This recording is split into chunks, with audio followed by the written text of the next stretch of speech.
welcome back. Welcome back. I love you. Thank you for being here. Would you like to poison some pigeons in the park? Um, I'm going to sing that song for you, an actual song, and then we are going to get serious.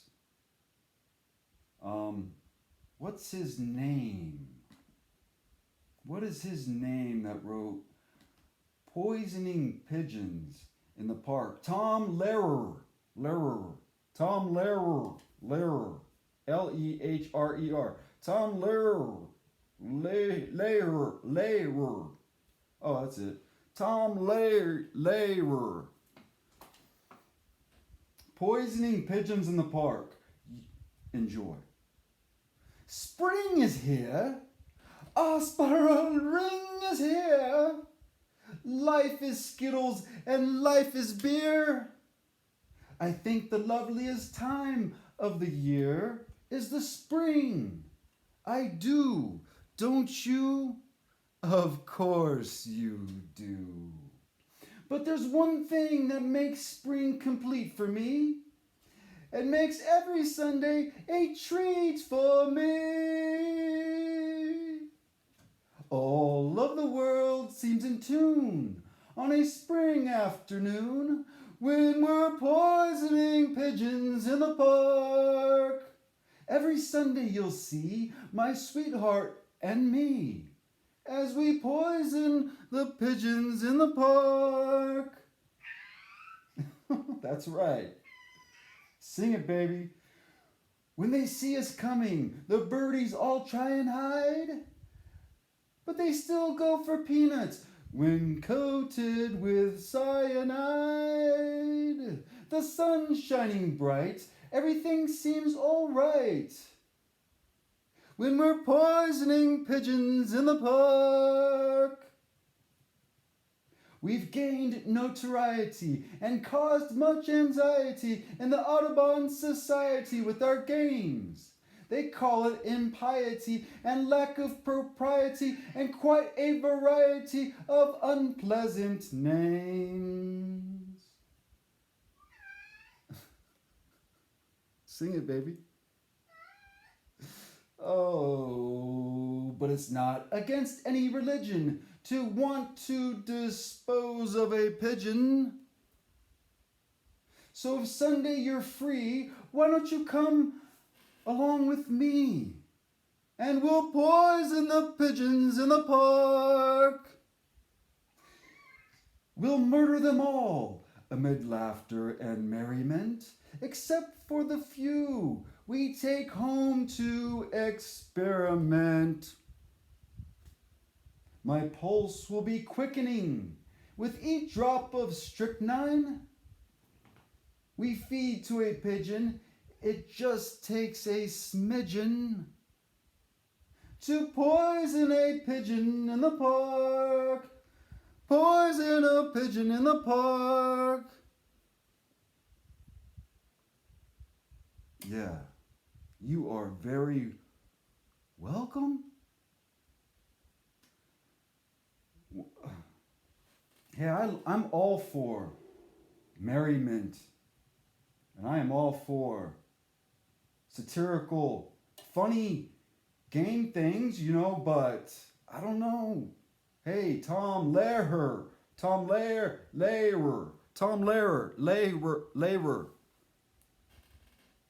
I don't know. I don't even know how. I wouldn't make fun of poisoning pigeons in the park. What's up? I wouldn't make fun of that. So I don't know if I like you. I hope you're dead. I'm sure he's dead. 1955. Yeah, thank you very much for being here. I love you. I don't know. So that's that. And now we are going to get serious. And how do I feel about it? I don't know. I don't even know how I'm going to go about it. I don't know. How about we start with reality?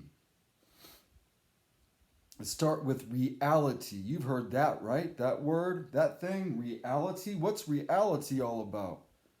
Let's look at the definition. It's a noun. That's a person, place, or thing. It's the only thing I know about the English language. Okay, one, the world or the state of things as they actually exist. Huh.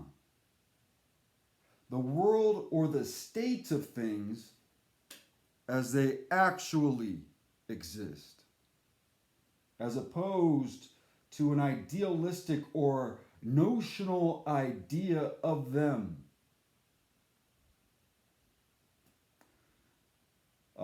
Example, he refuses to face reality. It's a good example. With that said, before going into this,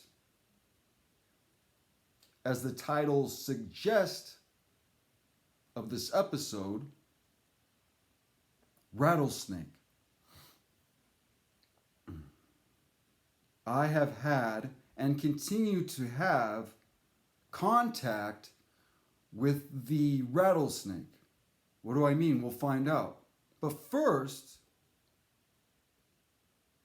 are you willing to face reality?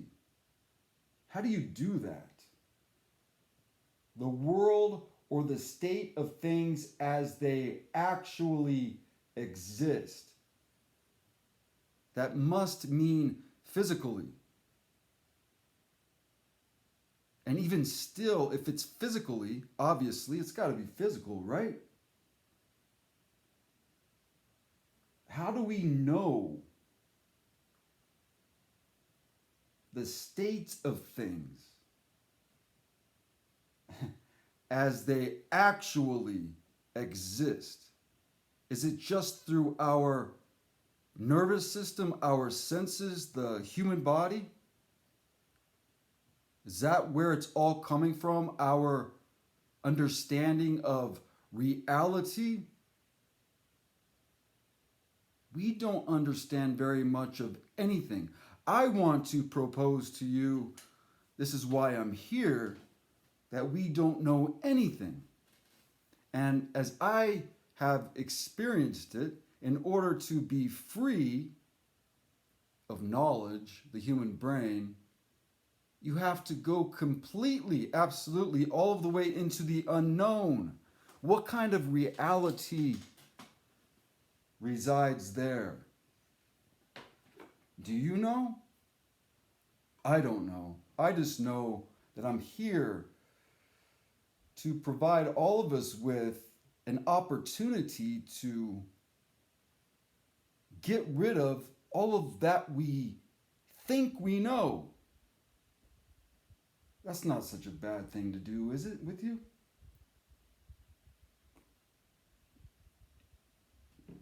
I mean, is it? I don't feel like it is a bad thing to do with you. Okay, reality, right? Again, the world or the state of things as they actually exist. Well, it makes sense that we as monkeys. I'm sorry, I gotta open this up. It's a special treat for me. It's death. Ooh. I got death. That I'm gonna roll some death into a piece of paper. And I'm going to do an idiotic thing and put smoke into my lungs. Who puts smoke into their lungs willingly? I'm a fully conscious being. And I love the death. My lungs are doing pretty well, maybe. I like to counter the death with some life. And this is what this episode is all about. I should have, well, when I shared the image of myself holding a rattlesnake recently, and I put it on Goghos, Gagoghs, Instagram. I hate social media, but I don't really exist there anyway. But I shared a photo, and I was going to name this episode Hold or Handle, or is it Touch? Yes, touch everything with life and death. It's very important. We're going to talk about that. Touch everything with life and death. What does that mean? Well, I don't know. Let's look into it. We don't even know what reality is. It makes sense that we are going to use our mediocre consciousness, that is the brain consciousness, the consciousness that you and I, the monkeys, have inherited. That makes sense that we are going to identify things and, write them down and teach them. That's fine. I don't see a problem with that. That makes sense that you want to have some solidity in this reality that we have created for ourselves. That's obvious to see that. That's clear to see that, isn't it? That we have created what we call reality. Where does your reality come from? Does it come from books? Does it come from your mommy and daddy? Does it come from society? Did you read about your reality? Do you even contemplate your own reality? Seems like a thing to do. That would be a pretty fine thing to do in this world, right? To look into what constitutes your reality. Where'd you get it from? Is it limited? Is it biased? Concrete reality. We do live in a concrete reality of sorts, do we not? We do, don't we? Why am I getting at this? Well, it's reality. Again, the world or the state of things as they actually exist, as opposed to an idealistic or notional idea of them, actually exist. So, do you live in a state of being where you actually exist? All right, we're not going to get too far into that. The answer is, well, you know. You have all of the answers. You know it. But do you? Reality is it seems like a very large thing to envelop. Just saying. So please have in mind when we look into what I'm going to share with you that, perhaps you do not know what reality is at all. Where did it come from? It's a good question. Real life, actuality, truth,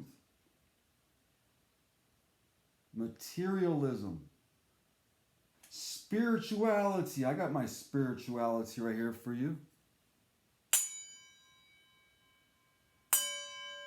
Oh, we're getting spiritual. We're getting spiritual. Just shut up. That's how you get spiritual.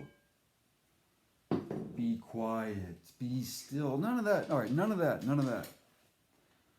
I'm going to share with you my having continual contact with a rattlesnake. How is that possible? What do I mean? What do I mean? I don't actually know because I don't know what reality is. I'm open to everything. Now, I will say this before I go any further. it is good to be able to differentiate what is coming from, God, this is not easy. What is coming from your senses, right? It's very important for me, I should say. I'm not trying to give you something, man. I'm just trying to share myself. So for me, it is very important to be able to differentiate whether a sound in my physical ear is coming from the outer world as opposed to my inner world. Now, if you pay attention, it's very clear to listen to all of the voices in your head. It's just the nature of the mind. It chatters away, and the brain just and you can hear it. It's crazy. It's crazy. That's what I'm getting at. It has been and continues to be very critical, dare I say, and put it that way, that I understand what is coming to me through my senses outwardly, the world, physical existence, and what is actual, right? Actual existence. That's pretty, it feels correct to say that we human beings live in that too much. I don't want to indicate that I want human beings to become schizophrenic. I mean, in a way, we are already schizophrenic.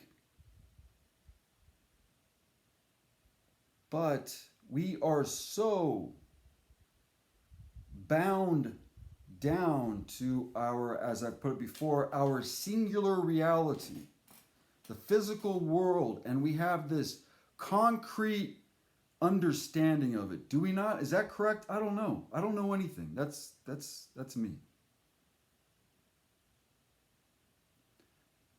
So what if something comes into you, into your reality, something new?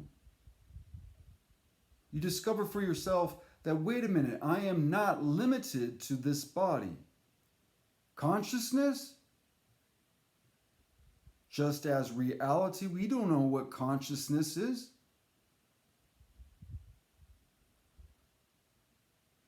So, what's fantastic about all of us is that we will ridicule and be so quick to judge reality if somebody else speaks about their reality, what actually exists for them. It's so crazy because we don't know anything about all of this. But we'd like to pretend that we do. Why? It's safe. We love the concrete world. Oh, that's always freaking me out. I'm hitting my skull, knocking on the door. Wow. Okay. I just wanted to let's open with that, please, okay? Because you don't know what's going on. I do not know what's going on. And that is beautiful.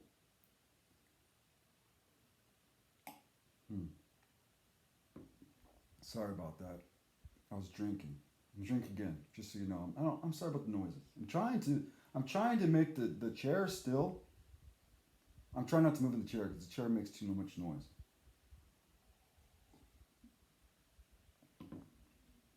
All right, so let's go into it. Knowing that we know nothing and open to discover everything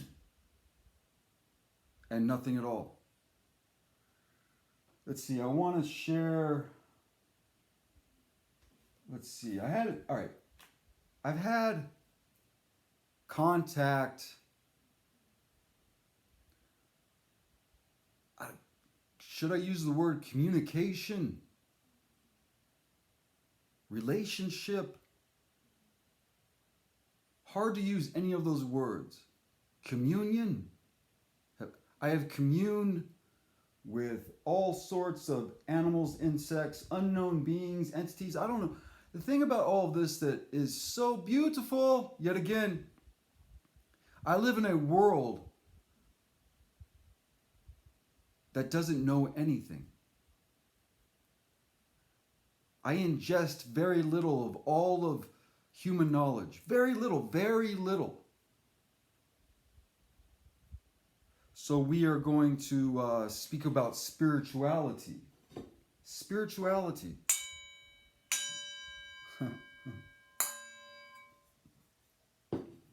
What is spirituality? The way I have experienced is it's the same as physical reality. There's no difference. You cannot differentiate. The way I see it, I hurt my skull. Hit the door too hard. Yes, there is no difference between the physical reality and spiritual reality. It's all here right now. It's here. It's here. It's this. It's the meat of the matter. It's what you're in. It's the air. It's everything.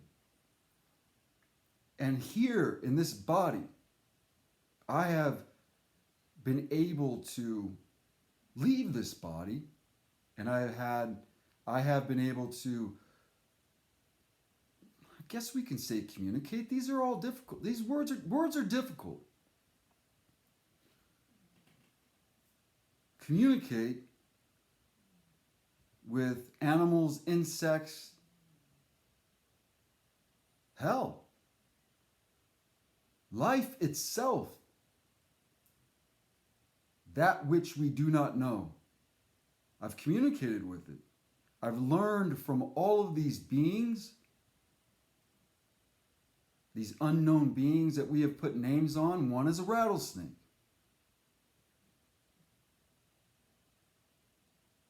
I've had communication with, let's see, I got the praying mantis, the black, oh yeah, I have to speak about the black widow probably first, before the rattlesnake. The owl, lizard, rabbit, lion, whale, octopi, alligator, monkey, walrus, grizzly bear, toad. The list is long. I've been shown so much from all of those creatures. Now, how is it possible that I've been in contact with those animals and insects? And I'm not even going into the spirit world. Well, I am, because it's here now. It's all of us now. It's here. We have access to it all here right now in these bodies. We're in this creature that we know nothing of, the human being, this body that I'm in right now. I don't know what this is. I'm familiar with it, but familiarity doesn't give me concrete reality, does it? Yes, it does. That's a trick. Familiarity, not a good thing. Comfortable, but not good. Do you want to discover anything? Well, you can't be too familiar with, or you can't be familiar with it at all. Oh, I know what that is. That's a rattlesnake. That's a black widow. Whatever, it's an insect, and then you read about it, which I don't like to do at all. I don't read about any of this. I don't study any of this. I want it to come from within me, from without me. All of this. I want to learn and see and unlearn everything. And I am. And it's been very difficult. Difficult to wake up into all of this. As you're poisoning pigeons in the park, the human animal, the crazy animal that we all are. Hmm. It's difficult. Reality? Really? All right, so let me go into a few nights ago. I'm not good with time. It was not long ago. A week. It was not longer than a week. Could have been a few nights ago. I don't know. But I had a vision. There is a difference. Those of you who have had visions and just mundane dreams, there is a difference. Where I'm at in my life right now, I don't really have mundane dreams. Obviously, I'm sure I do. I don't remember them. Very few times over the last decade or so, I've woken up to some stupid mundane shit. My consciousness is not interested in that. So usually, I can't go into, hell, I don't need to even, how do you differentiate a vision from a dream? What is a dream? It's just like reality. We do not know. What I'm trying to get at is, I have received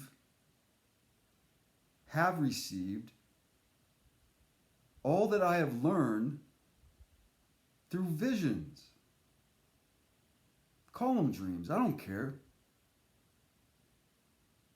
And one of the beings that has helped me is the Black Widow.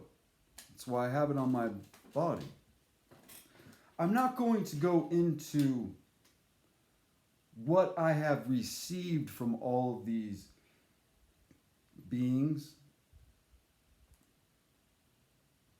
Where'd that flag go?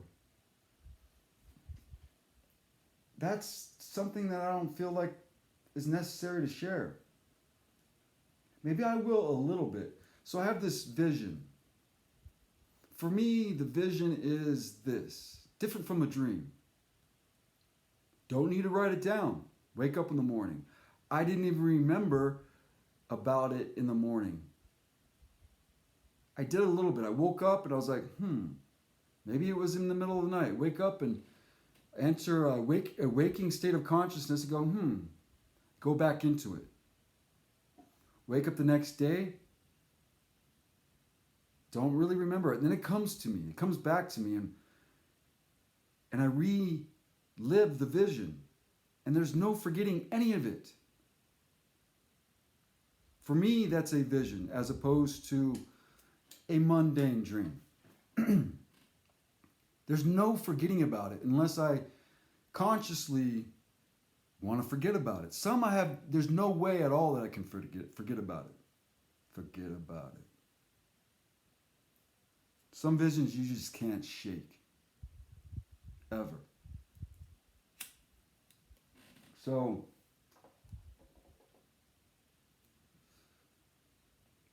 I have a vision. Very interesting for me. Usually when I have visions, I am without body. I don't have a body. Most of the time when I have visions, I am out of my body. I've had many, many, many out-of-body experiences. We'll probably go into that sometime, but not now. What is your reality? What comprises or composes your reality? Do you have it all figured out? Be careful. You're going to shut yourself off into this.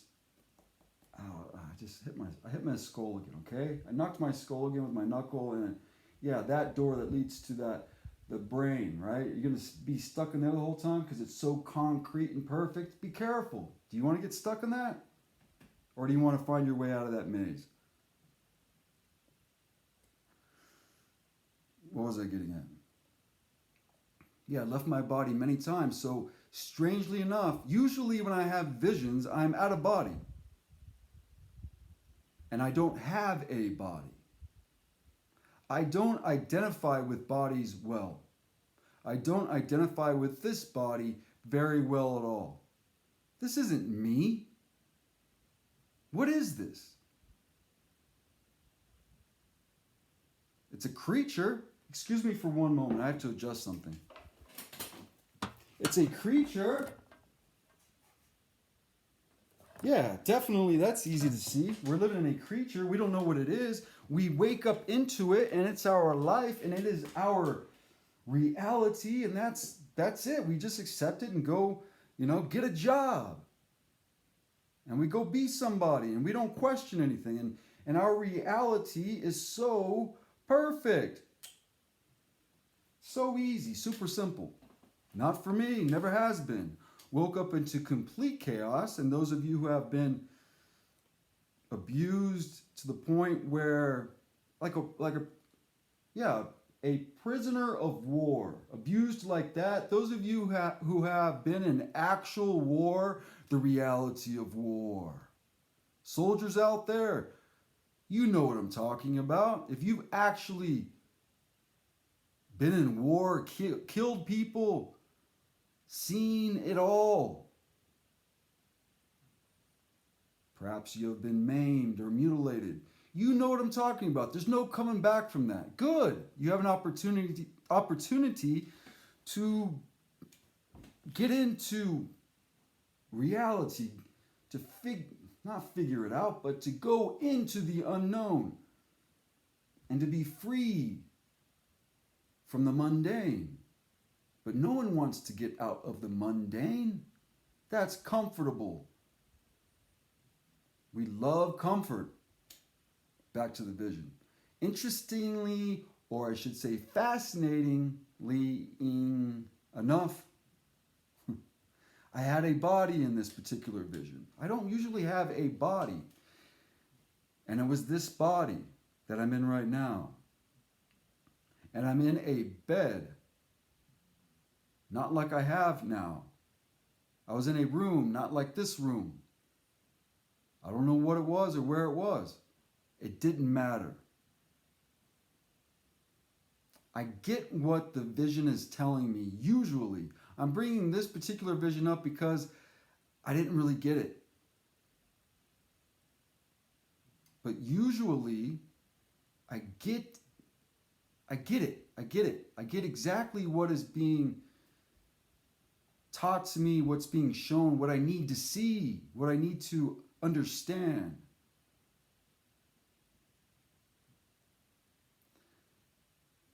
Now, in the vision, I'm in bed and something bites me on my left hand. This left hand. It looked very much like this. My human left hand. I'm in bed. And I wake up to the bite. And it hurts. Not terribly, but it hurts. And I sit up in bed and I look at my hand. And it's starting to swell. It's starting to... It's not well. My hand isn't well. It's full of poison. And there's a part of me that wants to lose my shit because I realized whatever had bit me was deadly. But my consciousness, as it is now in this life, goes, whatever. I don't care. Whereas before, and we'll go into this with the rattlesnake, I would want to run away, and I would attempt to run away. So now I'm in a state of being where I go, whatever. I might lose my hand, whatever. I'm not going to, it's already lost. It's already broken. Whatever. I have another drink.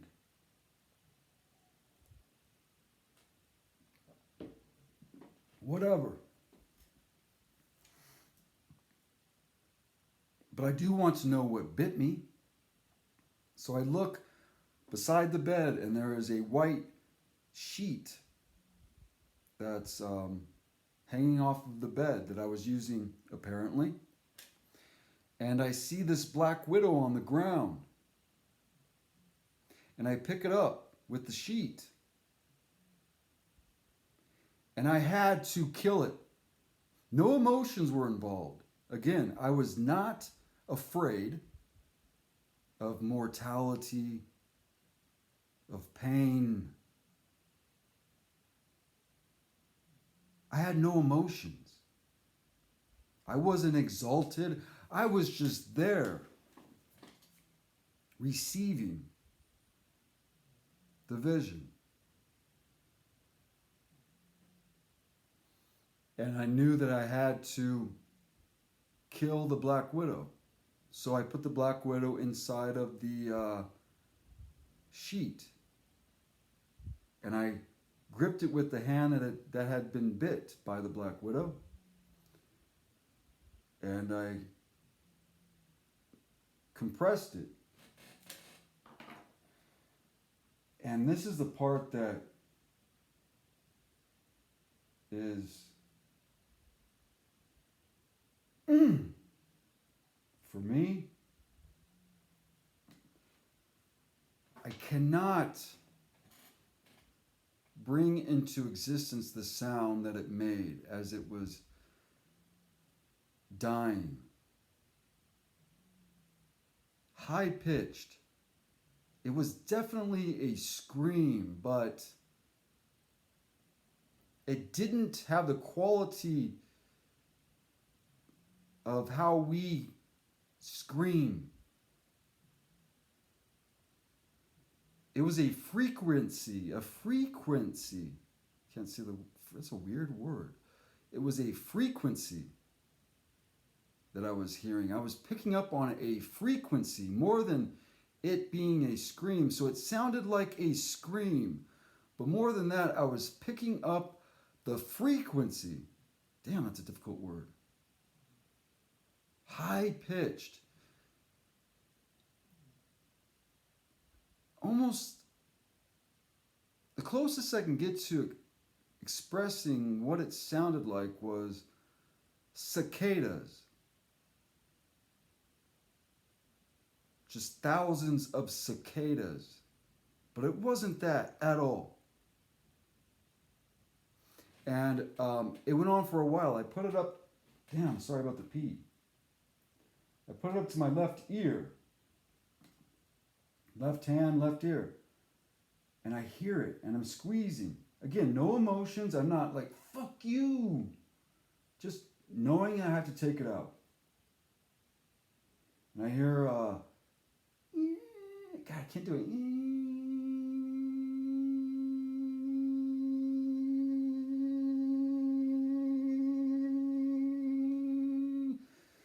I can't do it, but that'll give you a little bit of an understanding of it intensified,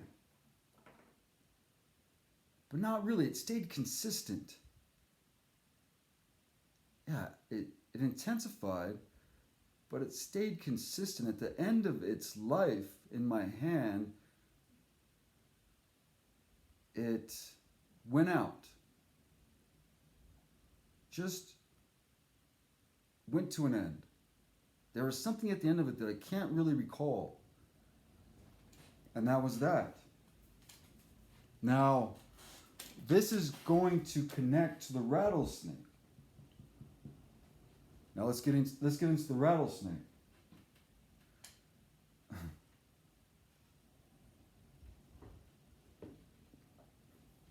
The rattlesnake is another creature, being that I've had contact with.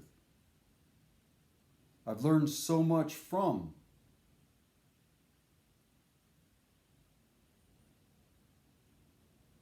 It's crazy to me that us, human beings, I should say it's sad for me to witness my fellow human beings not open to learning, not open to discovering reality for themselves, not open to communicating with all of these beings all around us, consciousness itself. It's very difficult for me to live as a human being. I've told you before, I am a wild animal. And that is true. I am no longer domesticated. I had to free myself from being domesticated from the human world, the human reality. Excuse me. How sad is it that we are domesticated, and in our domesticated pig pens we will go, that's crazy, whatever it may be. Perhaps you are feeling that out here with me right now, and do so. Think and feel however you want. I'm just sharing this. But so often people will go, that's crazy. That's outside of my sixth circle that I'm sitting in, my little tiny box. That's crazy that there's anything that exists outside of my little tiny box. It's just crazy. So I don't want to listen. Be aware if something, for instance, if you feel offended, if you feel offended by me or somebody else, who is being offended? Where is it coming from? Is it coming from your little box? So if you're in a little box, your little reality, this is just an analogy, well, look within yourself. You are the one with the problem, sir or madam. You are the one that cannot deal with something outside of your box, and you are the one that knows everything inside of your little box, your little teeny reality, your little life. You know everything, so you know that is right or wrong, and you have to stop it. You have to stop the person who is challenging your reality. It's so important to be humbled by life. Most of us are not humbled by life. We remain rigid in our boxes, and we lash out at anything outside of our limited singular reality and want to destroy it because it is challenging the idealism, the ideology. It's challenging your little life, your little teeny reality, and you don't want anything of it because it's too difficult to deal with. You want to remain comfortable. I understand all of that. So, going back to, I'm sad, okay? It's sad for me to look around and understand that I am among the few human beings that is participating with a greater reality, a more complete consciousness, a consciousness that cannot be contained. I can commune with all animals, all insects. Have I with all of them? I can't remember, but I can remember quite a few, and they have taught me so much because that is me. I am all of this consciousness. And I feel like it's pointless to even speak about it, but I have to. It just feels like it's the right thing to do. So, my relationship with the rattlesnake has been for quite some time. I won't go into the complete history of that. I don't even know if I could. Probably could not. I haven't written all of this down. I didn't think I was ever going to speak about it. I am reluctant to speak about it. Not because you may think I'm crazy. Think what you want. I know that you are crazy. You are human. And you are domesticated. And that is a crazy creature.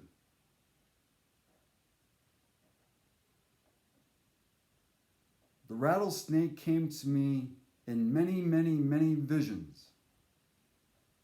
And like so many creatures, entities, whatever you want to call them, that have come to me through vision, they have come to me physically. It does sadden me that we're not open to all of this. And that this is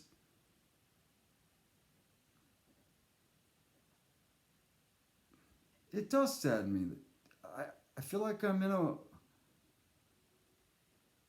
There's billions of us, and so very few of us have access to all of this, the cosmos, your own spirit, leaving your body, experiencing all sorts of states of being. Without drugs, you can use those too. I have.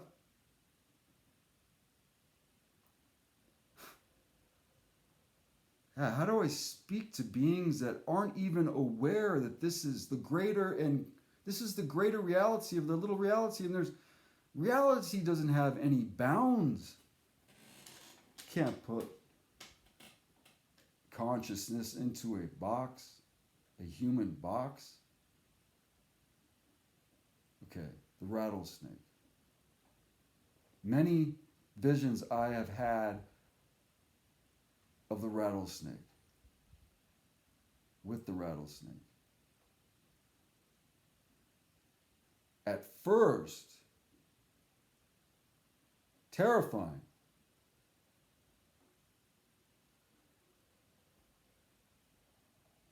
I was afraid. I was running away.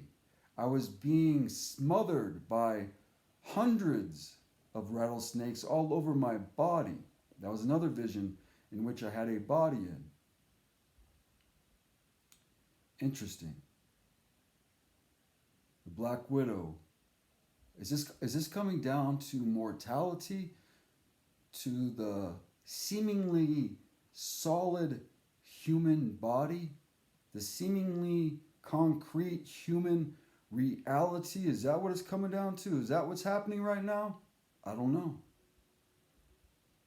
But I was petrified of this poisonous snake, the rattlesnake. And I was trying at the time, during the beginning of my relationship with the rattlesnake, I was beginning, or that during that beginning of our relationship, spirituality, I was. You know how you run away from monsters in your dreams? You're just running away from yourself. And that's what I was doing. I couldn't find a way to escape. There is no escape. Most of us have it's not a privilege to escape from reality, but somehow we're able to. Most human beings are able to escape from all of this and live a comfortable, unrealized life. And that is sad. I don't have that privilege. Never have. So,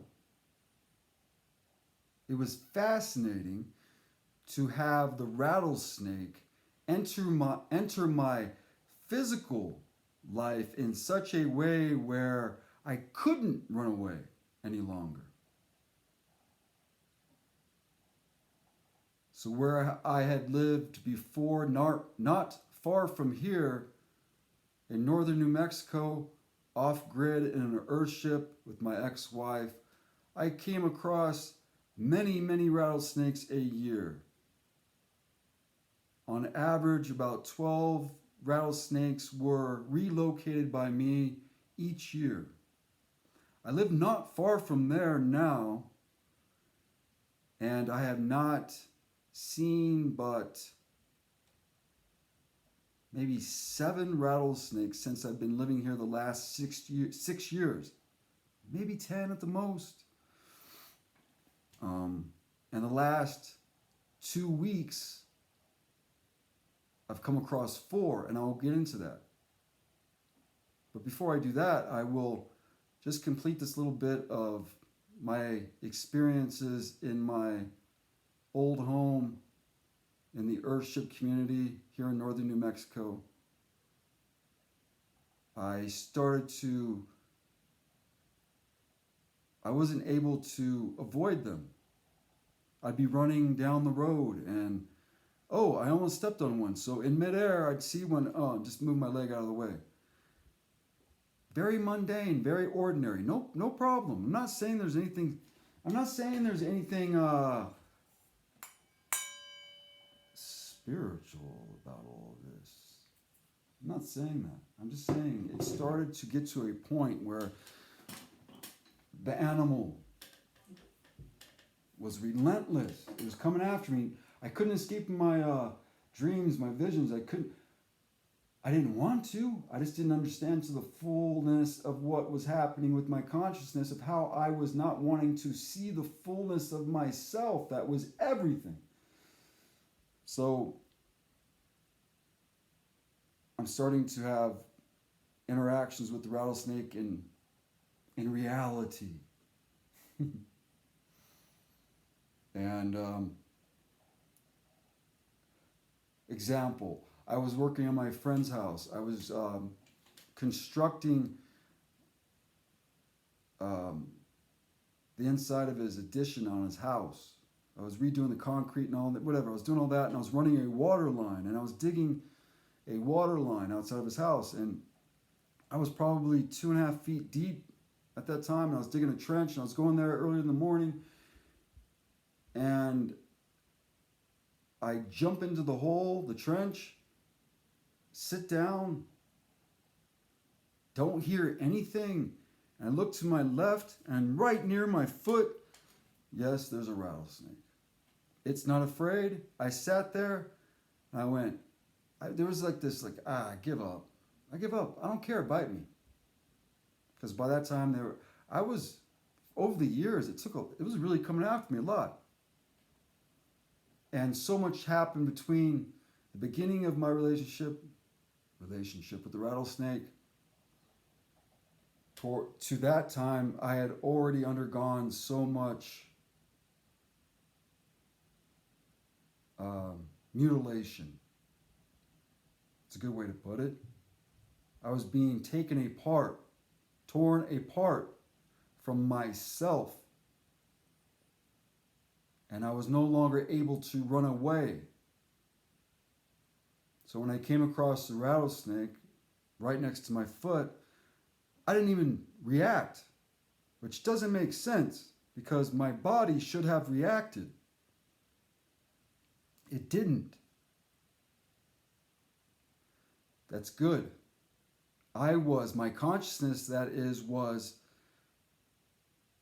don't want to say in control, but my consciousness was, my spirit was not reacting, not being controlled by the body. So I sat there and I looked at the rattlesnake and I went, okay, you got me. You got me. So I decided to pick it up. Why? Why would I want to pick up a rattlesnake? I didn't have a camera. I wasn't trying to get likes. I was not trying to get attention. This was my life. I just felt I had to pick it up. So I got like a stick or something and I picked it up. You know, put a little bit of pressure behind the head. I never looked up videos or I don't look up any of this shit. I don't care. I don't look up any of this shit. I'm not trying to be a rattlesnake wrangler. I'm not trying to be somebody. I'm nobody. Now, how do you do that? When I picked it up at that time, I was not completely okay with it. I wasn't. There was a few times I had to kill it. I just knew I had to kill it instead of relocate it. One time I just knew I had to kill it, and I mutilated its body. mutilating myself. Maybe it may help you to connect with this in your way, not for me, but for you. Maybe you need to look into shamanism. I am reluctant to even say that because I have said that I'm a shaman, but what the fuck does that mean? I'm nobody, I'm nothing. I don't identify with shamanism, but it's the thing that I looked into when I was young because I needed some type of understanding of what I was going through. And what I was going through was initiation, mutilation, loss of reality. So that might help you in order to understand what I'm trying to get across. Because I don't care. I'm not picking this creature up just to say I picked up a rattlesnake. Why the fuck would you pick up a rattlesnake? I never had training. I don't know anything about this. I just knew I had to pick it up. I needed to look at it in the eyes. So I did. And I am not like I am now, to where it's okay. I was afraid. My adrenaline was flowing. Hell, it was flowing anyway because I was constantly in a state of anxiety and borderline panic and had panic attacks every single day. Not doing well. My reality is shaky.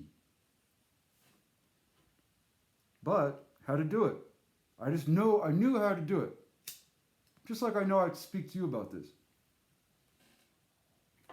It wasn't my body telling me to do it. Just like my body didn't react. It was my spirit. My spirit's like, you need to do this. It's the right thing to do. Consequences? Don't worry about. There are no consequences. What do you mean by that? You're gonna die, bitch.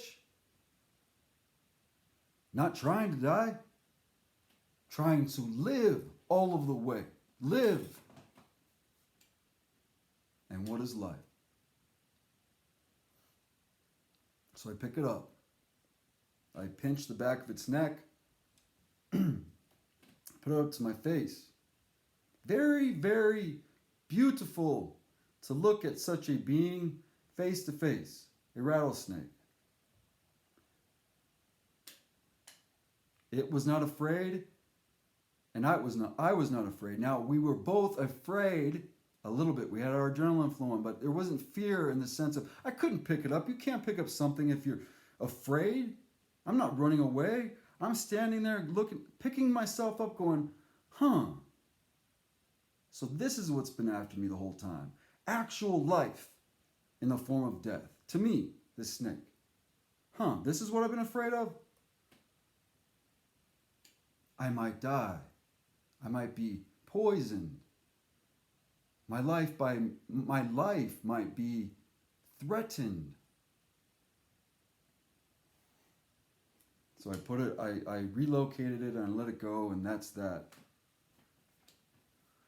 And for the last 6 years, again, I'm not good with time. The last 6 years, haven't had any contact and had very little visions of the rattlesnake. Had the black widow though, and it connects. Mortality, a poisonous creature. You don't want to pick up a black widow. I have, but that's not like a rattlesnake. That reminds me, I had a pet. I don't like to use the word pet, but I had a pet black widow in my old home. I used to feed it crickets. She was a big girl. And one day, I went outside and my ex-wife freaked out. I'm like, whoa. She's ready to come after me and swat my face. I'm like, wait. What's going on? I felt something on my eye. She's like, there's a black widow on your eyelid. Okay. Don't hit it. I don't want to get bit in the eyelid by a black widow.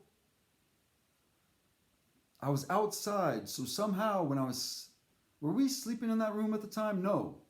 Somehow, I don't know how, because it was in my utility room, and I would throw up crickets to it and it would, you know, do its thing. So I have no idea how the Black Widow got onto my person, and I carried it outside without knowing about it, and that she saw at that moment that there was a Black Widow on my eye.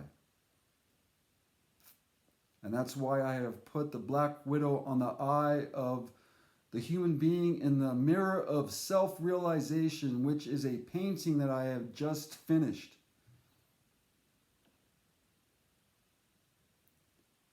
Yes, in a way, my perception was poisoned.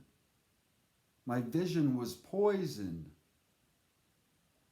by chaos, by the unknown, by all of which we want to avoid and escape from. Us, that poisonous being, that beautiful being, the spirit itself, consciousness, life.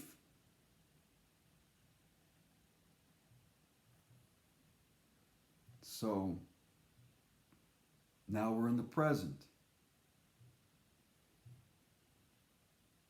I'm living here in my triangle. And my neighbors have a visitor coming. She's coming from California to stay for a month and a half. She's an artist. And she's coming. They tell me, I say, okay, I'm here for emergency purposes only. It's about a mile from me. Sure enough, there is an emergency. Excuse me.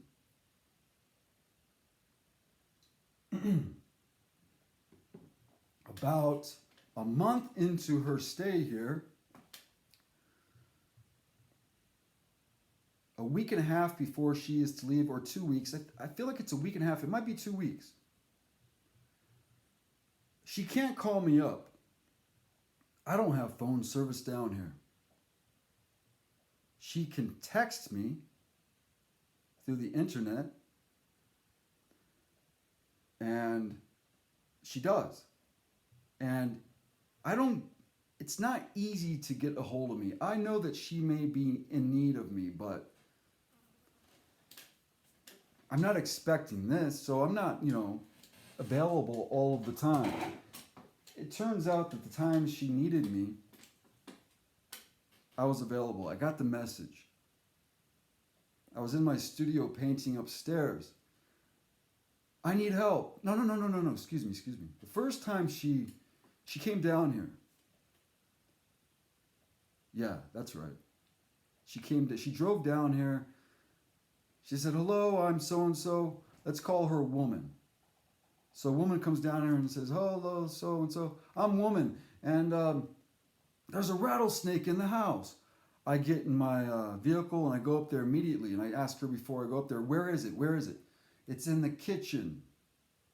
Okay.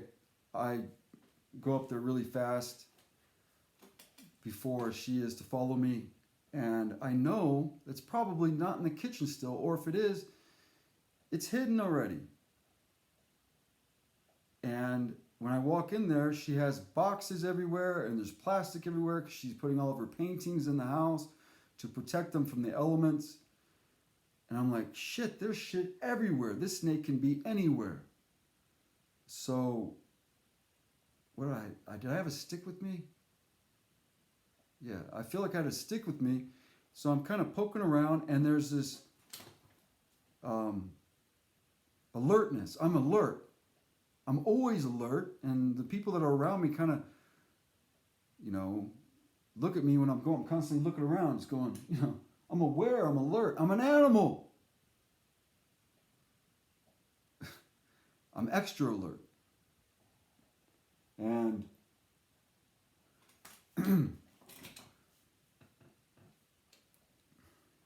so I'm hitting some things like the boxes and things, the trash can, and I'm hitting it with the stick to get the rattle sound so I can locate where it is. Not hearing it, I use the stick to look underneath a folded up cardboard box. I can see it. It sees me, or it senses me, or whatever, and it starts to go under the fridge. So I picked it up by the tail. Never done that before. She's already outside, and I pick her by the tail and I shake it so it can't, you know, recoil and get me. Okay. She's like, oh, she's like, I'm like, woman, you gotta give me a bucket, please. Woman, give me a bucket. I didn't say it like that. It's fun to say it like that. Hey, woman, give me a bucket. I gotta get this snake out of here. She gets him a bucket, and I put it in the back of the truck, and I relocate it down the road. No big deal. Rattlesnakes don't come back. They don't have, nest like that. A few days go by, and I told her, okay, I'm really sorry, woman. This is crazy. I'm sorry that you had to go through that. I'm not the one putting the rattlesnake in the house. She's just like, holy shit. She's staying there. She's amazed. It's her first time ever being around all of this. A rattlesnake from the city.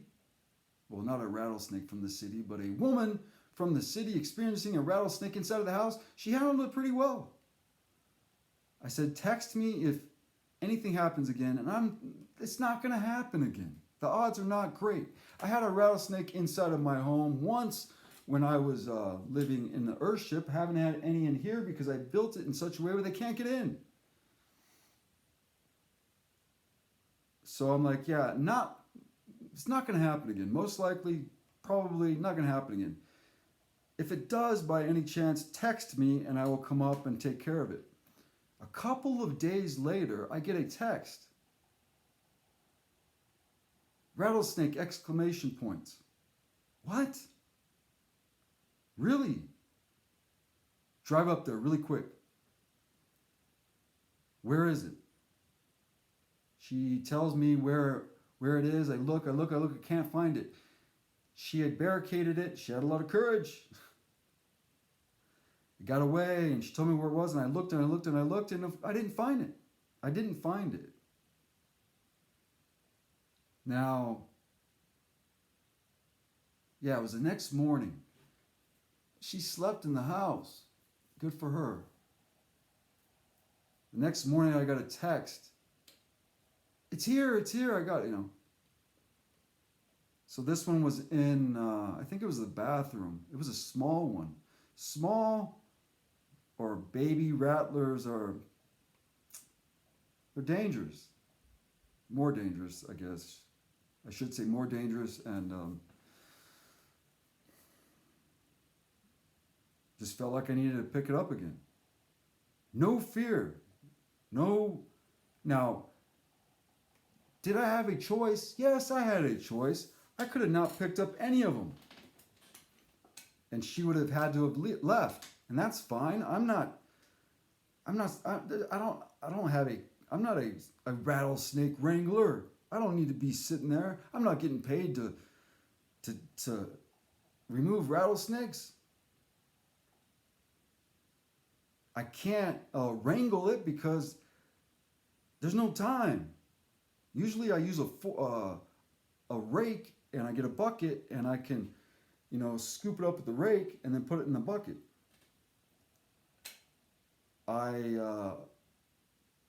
This one was not. It was in the bathroom, I think, at first. The next day it was, she says it's in the bedroom. It's in the bedroom. Okay, it's in the bedroom.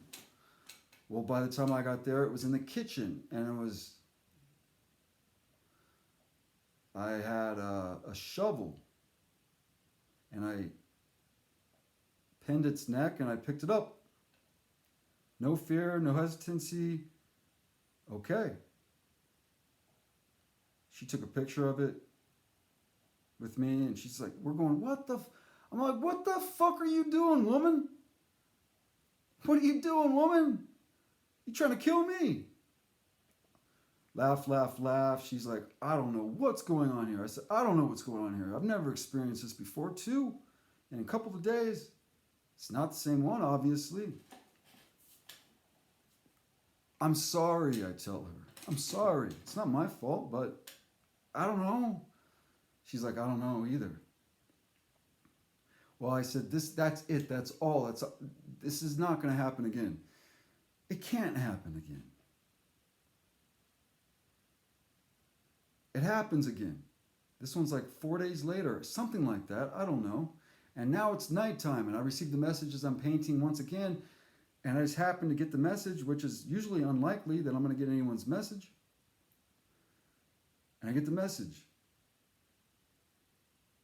Another one! Exclamation point, exclamation point, exclamation point. Wow. Get up.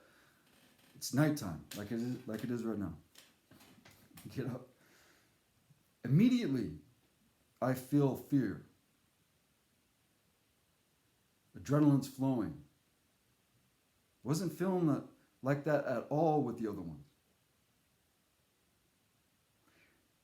Now, on the way there, it's a similar feeling to as I felt with the one I had to kill, but different. The one I had to kill, there was no fear. It was just like I just knew I had to do it. This one was, I felt fear. And I'm like, why do I feel afraid? I'm not afraid of this. And the closer I get to the house, the more I begin to understand that, wait a minute, I know I cannot pick it up. I might have to kill it. I don't know yet. It doesn't feel like I have to kill it. What is this feeling coming from? Where is all this coming from?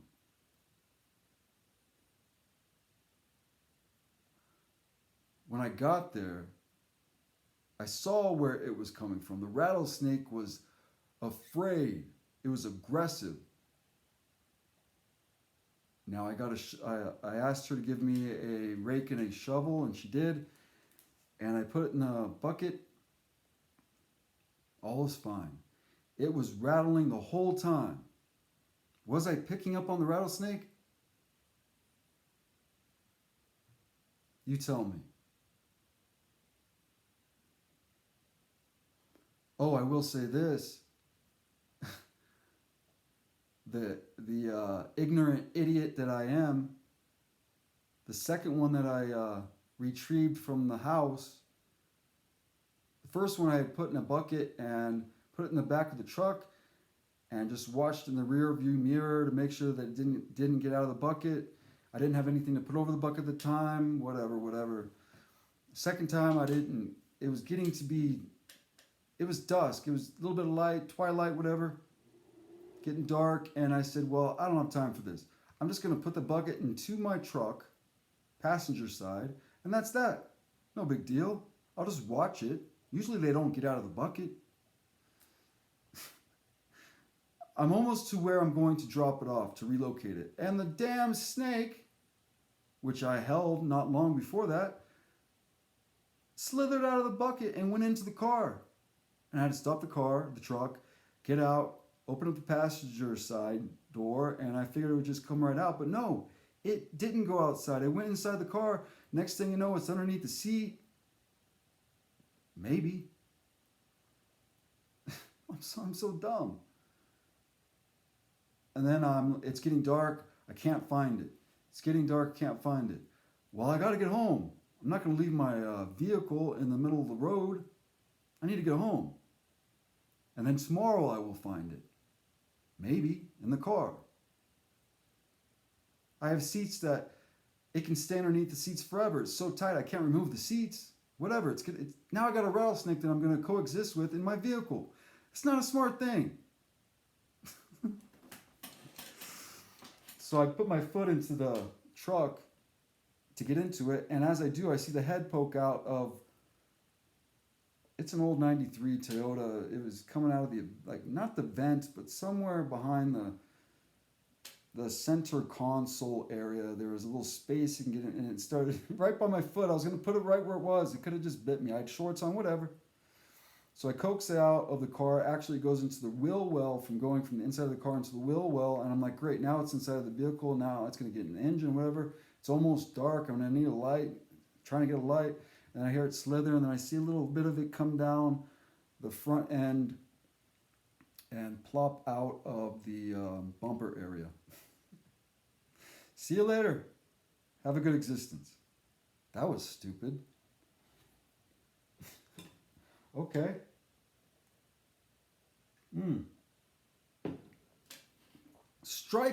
Strike three, woman, you're out. I'm not coming up here again. How is this even happening? She's like, I don't understand how this is happening.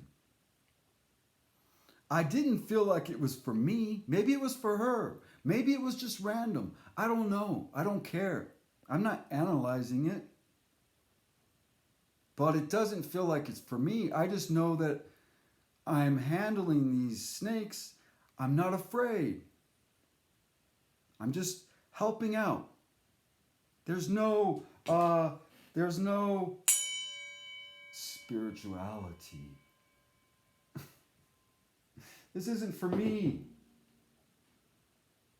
I'm just a rattlesnake wrangler, apparently. And she's like, how is this possible? I'm like, hey, it could be spiritual. I don't know. I've never experienced this before. I mean, she handled it really, really well. And it affected her life for sure. I'm done. Strike three. Hey, woman, I'm out. I'm not doing this again. She left the next day. Anyway, she didn't leave prematurely. She left the next day because or maybe it was the day after the next day. She got me a nice bottle of rum. Really nice as a present. I'm like, thank you so much. Beautiful person. On her way. She's gone. And I am here as I am always here, doing my work. And then I have the Black Widow vision.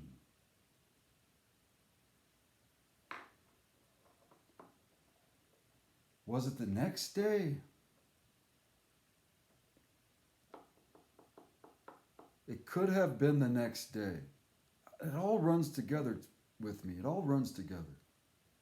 It could have been the next day. Who cares? Maybe it's the day after that. I don't care. It was not. It was the day after that or the next day after I had the Black Widow vision. I go outside. And I'm doing my thing. I'm always aware of rattlesnakes. I'm always aware of you. I'm aware. Is it perfect? No. But I am constantly aware. I'm an animal. Where am I walking? What's happening? Rattlesnakes come out at night. Very often they hunt at night. If the temperature is right, I walk outside. A lot. I'm aware of snakes. I'm not using a flashlight. I'm walking, but I'm aware. There's a little bit of fear comes in. Wow, I can't see. It might bite me. I might step on one. Well, that's the odds, my brother. That is the odds. Well, you can just get a flashlight. Don't feel like it. Just walking around, it's fine. So I'm getting something out of my job box, and those of you who do not know what a job box it is a metal box. I don't know, like 2.5 feet, 3 feet high, by 4 feet wide or something like that, by 2.5 feet deep. It's a metal box and it holds tools. As I was building this home, I had to put my tools in there and hide it in the sagebrush, and then I would come out here and unlock the tools and get the generator and start building this place. So I have a job box and I'm getting something out because I'm going to, I was getting some trash bags out or something like that, or a tool, I don't know. And I look down on my, as I'm opening up the box, I'm unlocking it. I have to bend down and unlock the locks that are underneath. So I'm bending down and I'm unlocking the locks. So I have to squat down, whatever, go to the right side, left side, undo the padlocks. And then as I'm opening it up after I unlock the padlocks, I see this little flash of what looked like a rattle. I check it out. I get a stick and I'm You know, look, there's grass underneath. There's grass and dirt underneath the job box, and I'm, sticking the stick back there so I can lightly and gently to see if there is a snake there. I didn't know if that's what I saw. I didn't hear a rattle. But I'm sitting in my tennis shoes and wow, there's a rattlesnake right there. So what? So sure enough, there was a rattlesnake there, and I coaxed it out of underneath the job box. This one's a huge one. It's beautiful, beautiful. And I knew I had to relocate it. I knew I had to pick it up again. What am I picking up rattlesnakes for? I don't have video of it. I was by myself. I'm not trying to get light. Again, I'm not trying to get any. This is my spirit. I know for myself that I have to pick this up, this beautiful creature, and relocate it. I knew I had to pick it up. I don't know how I knew I had to pick it up. My spirit said, pick it up. So that's what I did. This rattlesnake, I was trying to get it for a little while. They're fast. It was going through the bushes and the whatever. It was going through the landscape, man. And it did not rattle at all. I pinched its neck, and usually I was picking it up with my right hand, and I pinched its neck, and I picked it up with my left hand. On this rattlesnake was larger. So the head was, it seemed like it was harder to pinch behind the head. But I did, and I picked it up. No fear. It was not afraid. Just picked it up. Without thinking about it, walked it down the road. Now, those pick everything up with life and death. Pick everything up with life and death. Touch everything with life and death.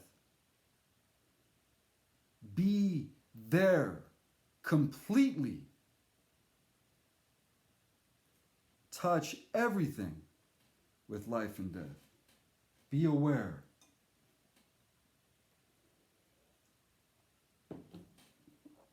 I'm walking down the road, and I knew that I had to release it at the end of the road, or where the road turns from the arroyo. I was going to put it in, I needed to put it into the arroyo. There wasn't like, this is my house, motherfucker, and you need to get out of my territory. Nothing, no fear, no emotions. But I'm getting emotional right now.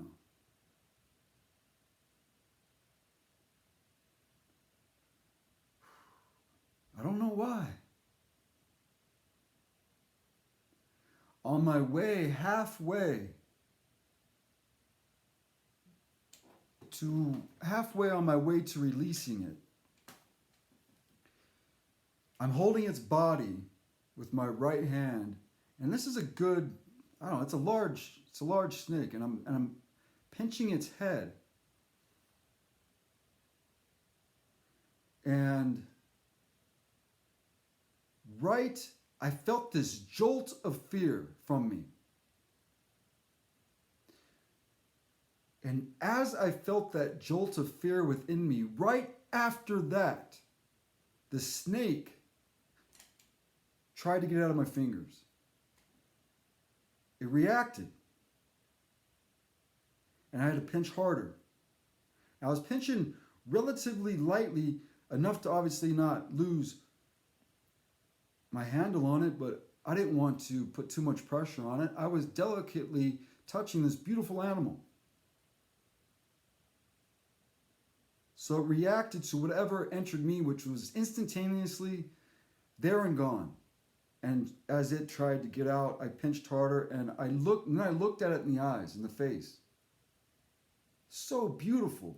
I looked at myself in the face. I was holding myself. I was walking my life down the road. This poisonous life, this difficult life, this life that I was afraid of. And I get to the end of the road and I release it. Usually I would sit there and just watch it, look at it, observe it. No, I just had, it was like, it was as if, it was hard to make out physicalness. Usually I'd be really hyper alert, which I was. I would have adrenaline within me and I'd be over aware of my body. But at the same time, my spirit was there doing its thing. This was different. This was serenity. This was no real separation. There was no, like, I just put the snake gently down, just in one motion. And then it went, never rattled. It went around into the bush and it was gone. I saw its rattle and gone. And I just turned around. And it became very intense the more I walked home. This was like, I don't know, a couple 100 yards.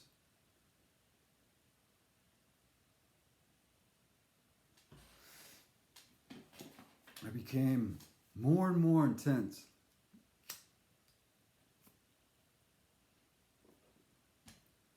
And then I had flashes of reality. You know that thing that you know all about, reality? I had flashes of that. So imagine walking down a road and the sun is fully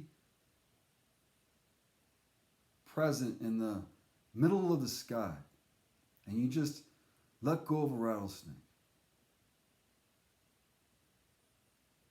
Do you ever get or become so aware that you want to run away because your reality is threatened?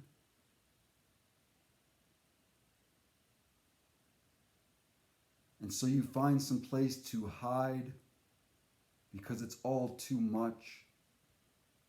I have experienced that my entire life through panic attacks, through being brought up in a human hell, a hell home, chaos. The body being human.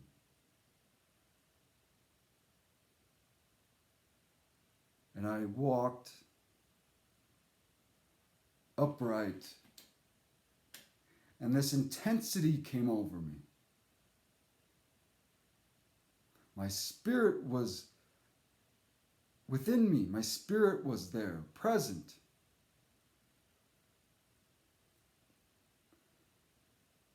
More so than I had really experienced in my body before. And I was telling my spirit not long before I built this triangle, hey, bitch, if you want me to do this work, you better come into me absolutely. You better come down here with me. How does that make any sense? I don't know. But there I was, in my body, in pure spirit, no separation.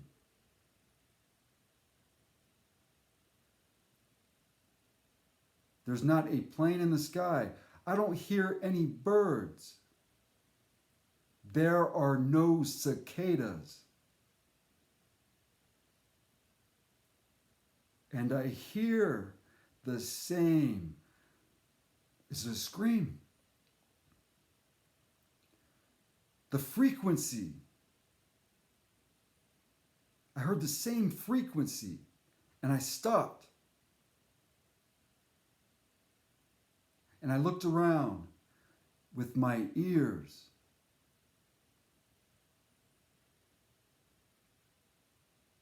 It didn't stop. It was getting a little bit more intense. The same sound that I had heard in the vision of the Black Widow as I was killing it. Now my reality, my physical reality is solid. One of the things that I was shown through spirit and through all of my teachers was that I had to take care of myself, my physical body. I had to have it in order so that maladies would not interfere with proper communication. If the body is imbalanced, well, it can be easily influenced by, you tell me.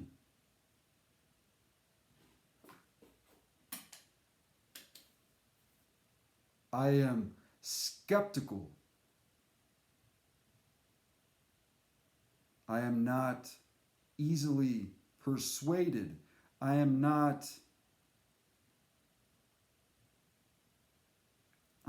into that which isn't actually there in my reality. I'm not fanciful that way.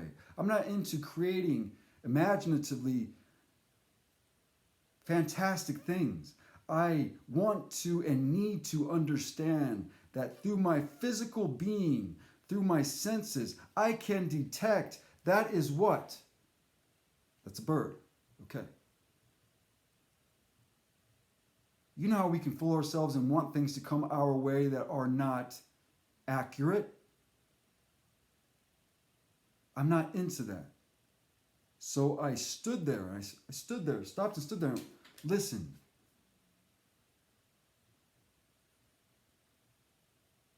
There's no plane in the sky. There's just sagebrush all around me. There are no cicadas. There have been cicadas there before. I know when they're there. It's not the same sound.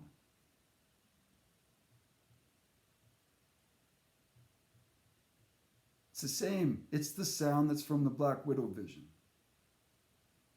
And I walk home. And it becomes more intense, but it's consistent. And I'm almost home. And it goes away.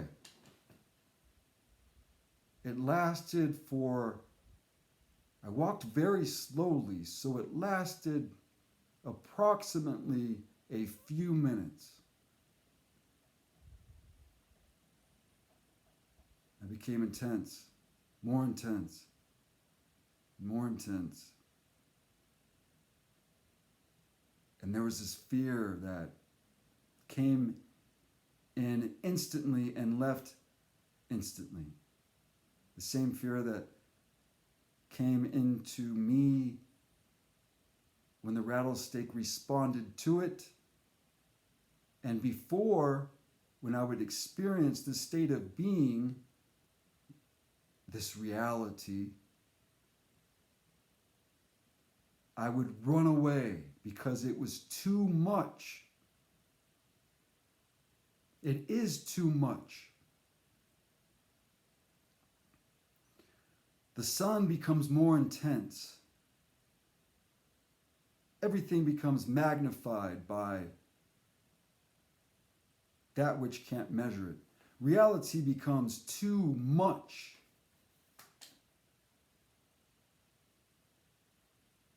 Am I everything? Yes. I can't take that. It's too much. I got to get out of here. I need to remain me. That's what it'd be before. I need to remain me. I can't handle this. I can't handle this. It didn't happen this time. It was little, it came in instantly and left, and I was left with this immeasurable immensity. My spirit with my human body.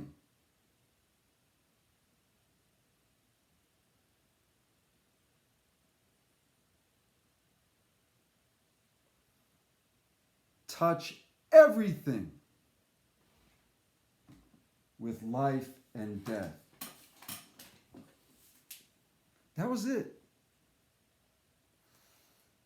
I didn't feel, when I used to have a lot of visions, there was a lot,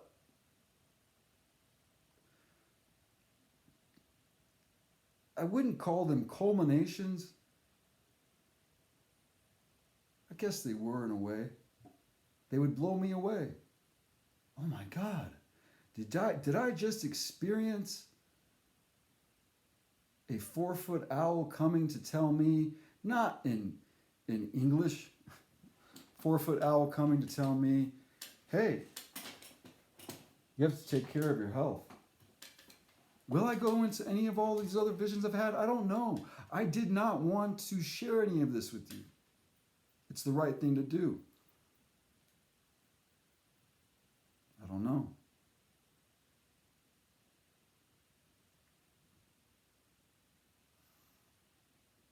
So, perhaps in another episode, I will share with you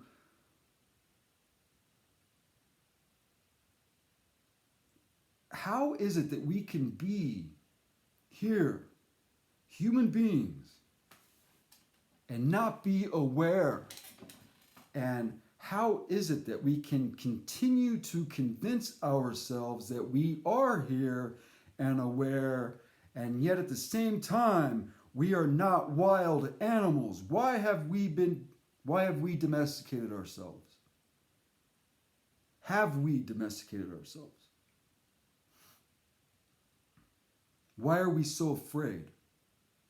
And why do we mindlessly touch the world? Touch everything with life and death.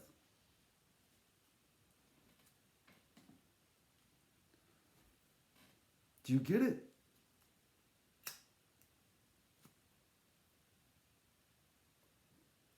Nothing is safe. Everything is dangerous. We most of all.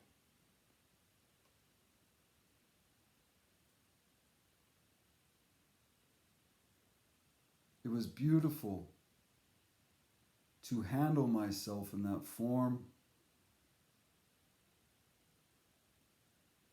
Not something I want to do again.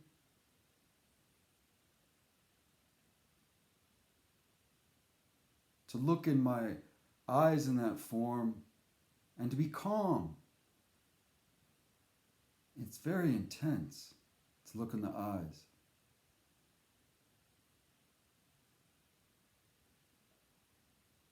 If I were in a state of domestication, I could not do that. You get bit. You're not coordinated. You're afraid.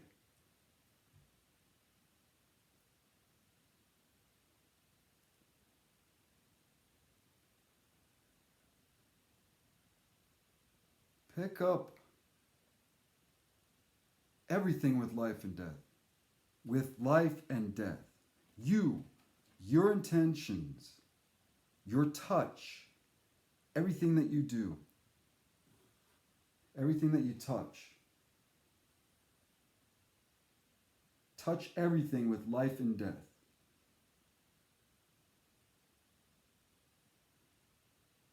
Touch everything with life and death.